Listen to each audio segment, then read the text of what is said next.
Hello, Bob, Vintage Lambo, and we're starting off with a greasy mess. So I will try and show a few things on how I took things apart. I kind of started this video not quite at the beginning, so I'll try to explain a few things when I put it back together.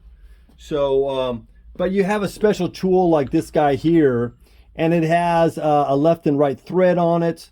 And when you pull the spindle out, you want to go ahead and screw this onto here. I might have the wrong side here, but anyway, you screw this thing on here, and then you can screw this and then press this out. So that's a very, very handy tool. I'm very glad that I found it.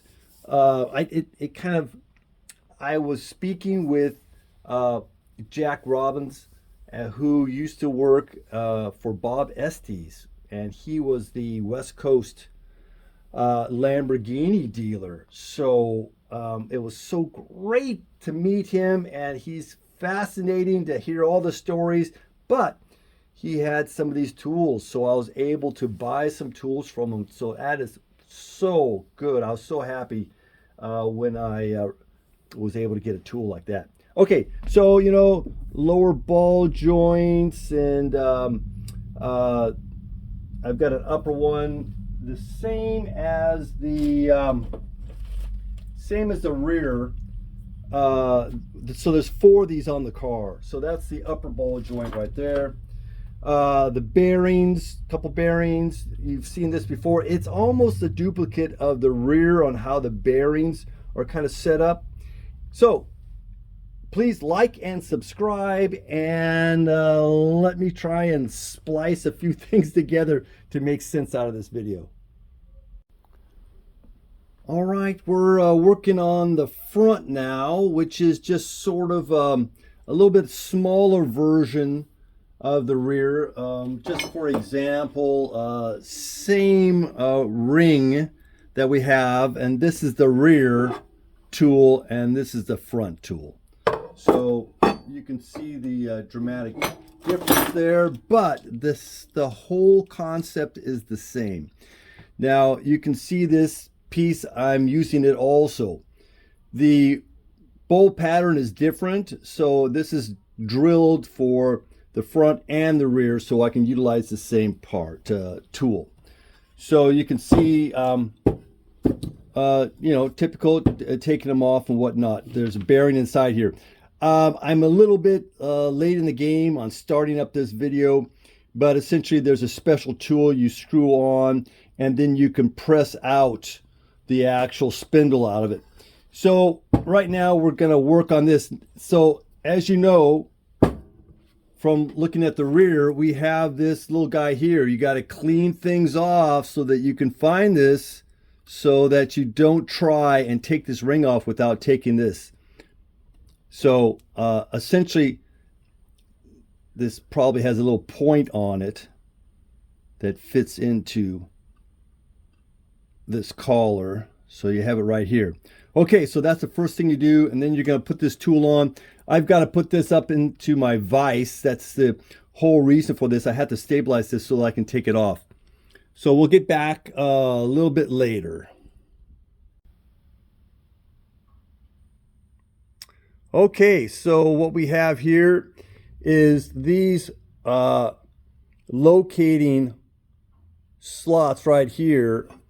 They're boogered up, if I can say that term, but essentially they're distorted from the last time this was taken out.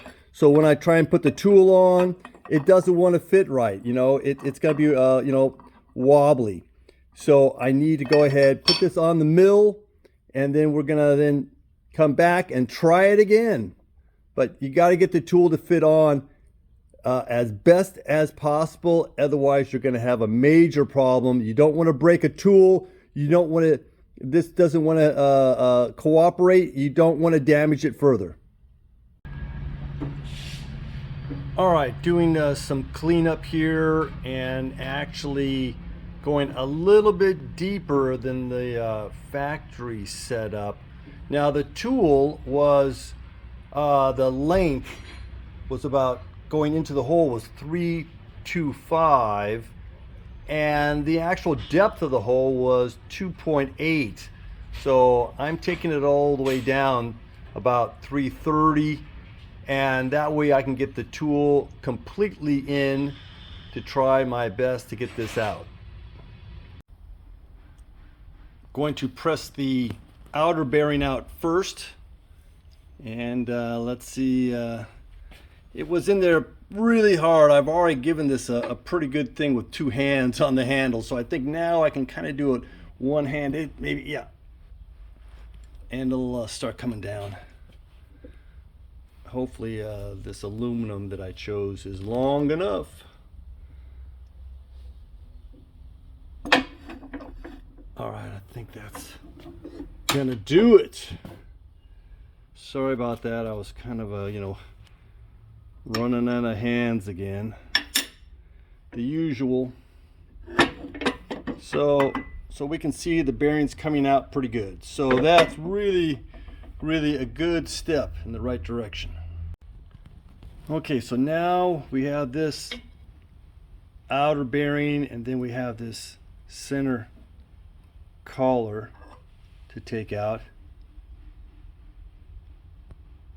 Some yuck.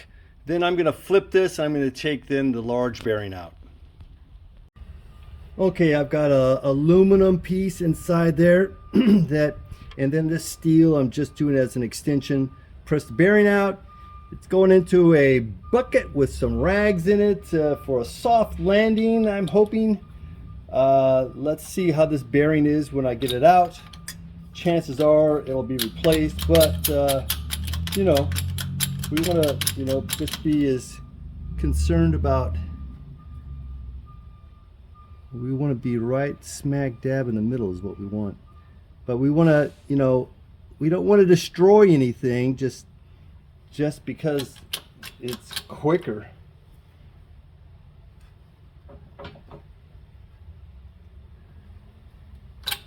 I tried to do it on my manual, but no, it's that bearing's in there really good.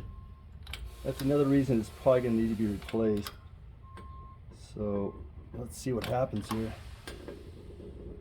Oh boy, it really shouldn't be this hard. There's nothing holding that thing in place. There, another one of those kabangis.